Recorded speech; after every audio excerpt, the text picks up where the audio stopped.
This is Secular Founding Period History, and my name is Tony Messina. Welcome to another presentation of America's Lost History and Constitution Kindergarten. What is demonstrated in the following illustrations was derived from reading information about our founding period. It's the vision one gets when reading the writings, constitutions, and related documents that made up the founding period. There is a simplicity in the framework of a social arrangement that is easy to put into an illustration, and that is what is done here.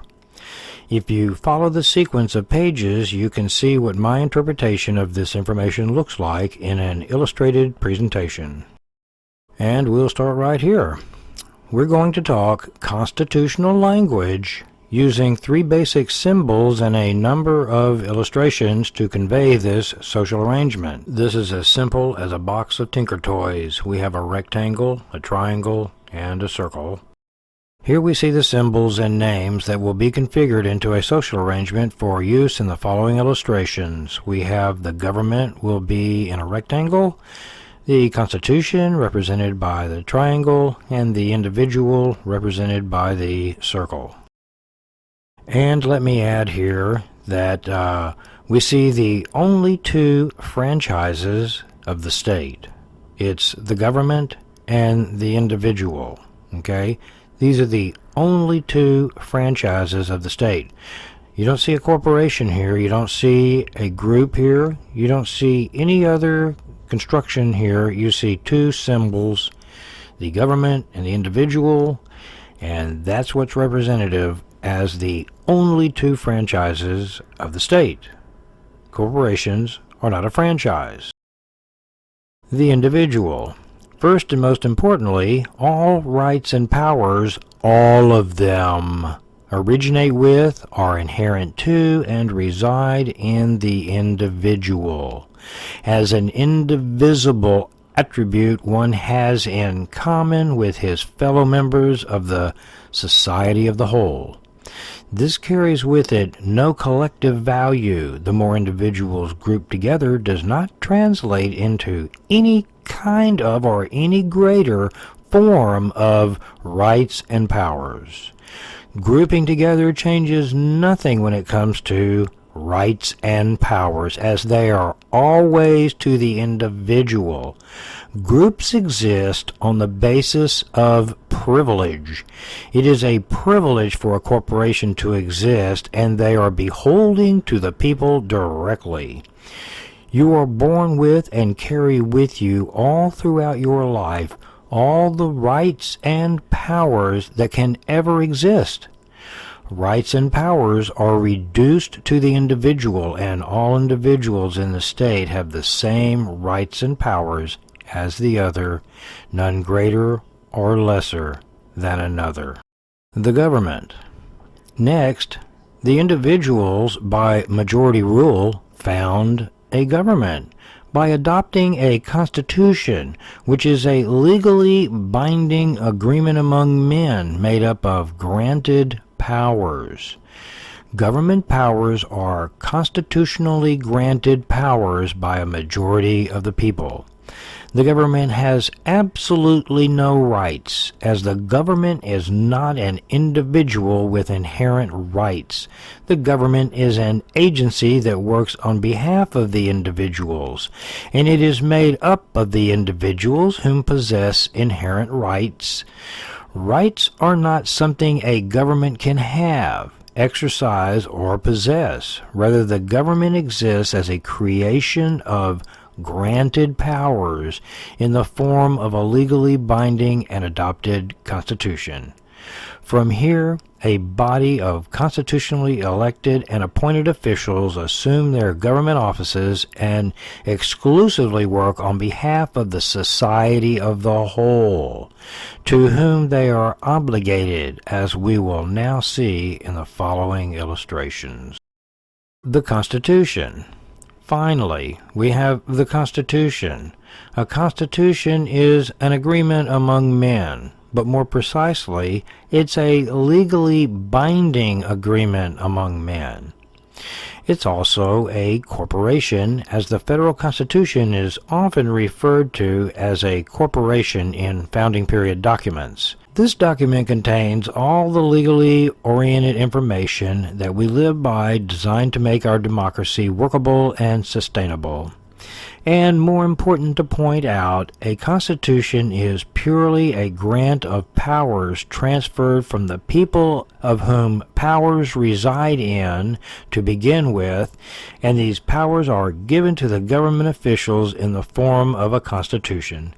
A constitution of powers granted has no rights for the government, as the government is not an individual, and rights are exclusive to individuals alone.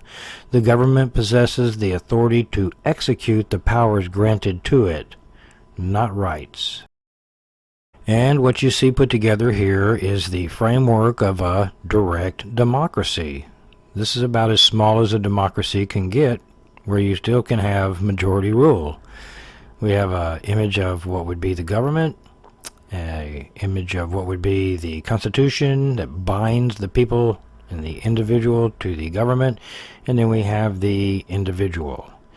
Now let us examine all kinds of constitutional language using the above framework for a model along the way. It should be easier now that we are on the same track mentally and visually. What you see here along the bottom is 15 circles with X's in them. Okay? Here we have 15 citizens in a new country. They are all equal, and none have any more or less rights than the other. They're clearly all equally lined up, none above the other. Next we see them set all at the table side by side equally. Table which we all sit at, keeping us all in line and side by side, equal to one another, none preferred over another, true, equal, and fair non-preferentialism. And next, on the basis of self-determination, these 15 citizens found a government by adopting a constitution. You can see in the illustration, we now have the government is at one point of the illustration, the people are at another, and in between them is the triangle which represents their bond. It's a constitution of the people. This actually is a visual representation of a direct democracy, and the government is a servant of the people. So if this is a society of the whole, then what is a sub-society? What is a sub-society? A sub-society is a lesser group of the whole. It's a smaller group of volunteer members that come together under some common interest, like, for example, religion. And any sub-society can also be a corporation, existing as a privilege at the behest of the people.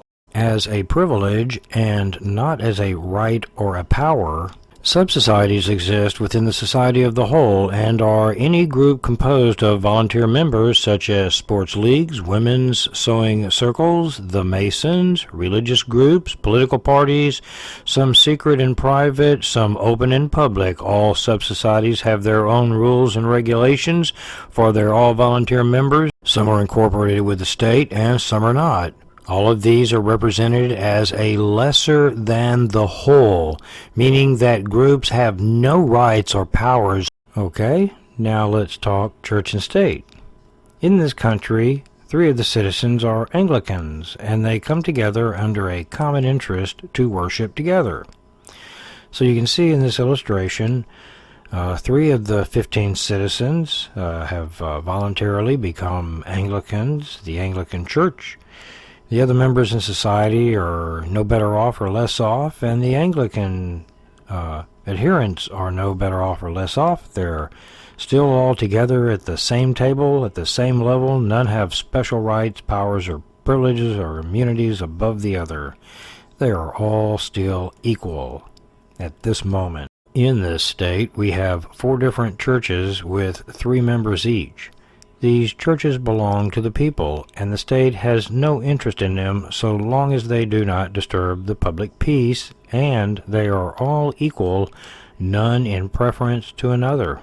This illustration is Virginia pre-1776, when they were living under the condition of having a state church. The Anglican Church was the state church of Virginia, okay?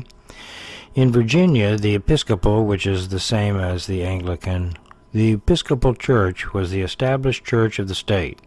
Here we can see an example of preferentialism in that a law has been made preferring one church over another. Hence, the Episcopal Church is the established church of the state, in preference to the other churches. And you can see in the depiction that the Anglican Church triangle has been elevated to be with the state because it is now elevated as a department of the state government. And we can see here preference is given to the Anglican Church with its privilege of establishment. Okay, Virginia pre-1776, the Anglican Church was the established church of the state. From here, there are but 2 different ways to go with this situation. Either disestablish the Episcopal Church and return it to the people where it equally belongs with all the others, or establish all the other churches equally. In Virginia, the solution was to disestablish or separate the church from the state by returning the Episcopal Church back to the people for their care, as Jefferson explains in the following letter. Jefferson gives us a description of this event in his autobiography. By the time of the Revolution, a majority of the inhabitants had become dissenters from the established church, but they were still obliged to pay contributions to support the pastors of the minority. This unrighteous compulsion to maintain teachers of what they deemed religious errors was grievously felt during the regal government, and without a hope of relief. But the first Republican legislature, which met in 76, was crowded with petitions to abolish this spiritual tyranny. These brought on the severest contest in which I have ever been engaged. Our great opponents were Mr. Pendleton and Mr. Robert Carter Nicholas, honest men but zealous churchmen. The petitions were referred to the Committee of the Whole House on the state of the country, and after desperate contests in the committee, almost daily from the 11th of October to the 5th of December, we prevailed so far only as to repeal the laws which rendered criminal the maintenance of any religious opinions, the forbearance of repairing to church, or the exercise of any form of worship, and further to exempt dissenters from contributions to the support of the established church, and to suspend only until the next session levies on the members of that church for the salaries to their own incumbents. For although a majority of our citizens were dissenters, as has been observed, a majority of the legislature were churchmen. Among these, however, were some reasonable and liberal men who enabled us, on some points, to obtain feeble majorities. But our opponents carried in the general resolutions of the Committee of November 19th a declaration that religious assemblies ought to be regulated, and that provision ought to be made for continuing the succession of the clergy, and superintending their conduct. And in the bill now passed was inserted an express reservation of the question whether a general assessment should not be established by law law on everyone to the support of the pastor of his choice, or whether all should be left to voluntary contribution. And on this question, debate at every session from 76 to 79, some of our dissenting allies having now secured their particular object going over to the advocates of a general assessment, we could only obtain a suspension from session to session until 79, when the question against a general assessment was finally carried, and the establishment of the Anglican Church entirely put down, to establish religious freedom on the broadest bottom. In Virginia, post 1776, here we can see the perfect social arrangement in which there is separation of church and state. All the churches practice equally without being incorporated or established with the state government, none of which are either in preference nor in subservience to another. And this coincides with Jefferson's words from the letter when the question against a general assessment was finally carried and the establishment of the Anglican Church entirely put down. It was to establish religious freedom on the broadest bottom. Okay, we do have a test for this to see if everyone's paying attention, and the first question is, rights and powers are an exclusive possession of A. governments, B. people, C. individuals, or D. citizens? The answer is C. Individuals are an exclusive possession of rights and powers. Who exists as a grant of powers? A. governments, B. people, C. individuals, or D. citizens? The answer is A. Governments exist as a grant of powers by the people. Who exists as a privilege granted? A. legislatures, B. governments, C. corporations, or D. Italians? The answer is C. Corporations exist as a privilege granted.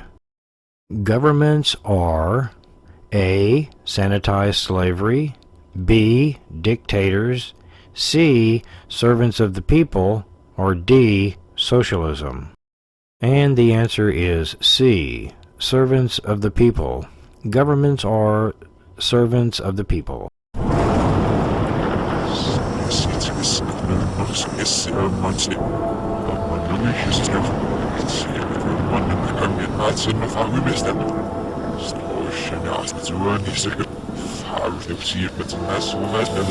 Yes, no.